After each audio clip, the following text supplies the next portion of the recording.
একদা এক গ্রামে বাস করত ছোট্ট একটা ছেলে, নাম তার আয়ান।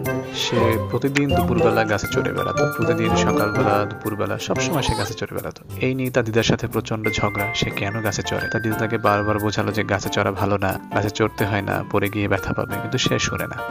একদিন রাতের বেলা সে হাতে টর্চ নিয়ে বাগানের মধ্য দিয়ে হেঁটে যাচ্ছে, কিন্তু সে হঠাৎ করে বুঝতে পারলো কে যেন তাকে ডাকছে, যে আয়ান দুধ দিয়ে যা, দুধ দিয়ে যা। কিন্তু সে বুঝতে পারতেছে না কে ডাকছে। তার মনে হলো যে হয়তো কোনো ভূত তাকে ডাকতেছে। সে ভয়ে ভয়ে চলে আসলো বাসায়, এসে তার দিদাকে বললো যে তাকে কেউ দুধ দিতে বলছে। সে তো শুনতেছে, এবং পরের দিন সকালবেলা সে কথা মতো একটা দুধের গ্লাস নিয়ে সে বাগানের মধ্যে দিয়ে হেঁটে যাচ্ছে ওই গাছের নিচে। গিয়ে দেখলো যে একটা বানর তার কাছ থেকে দুধ চাইলো। সে বানরটাকে দুধ দিল। বানরটা দুধ পেয়ে মহা খুশি।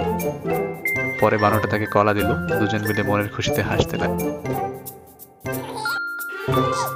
ভূত বলতে কিছুই নেই, সবই মনের ভুল।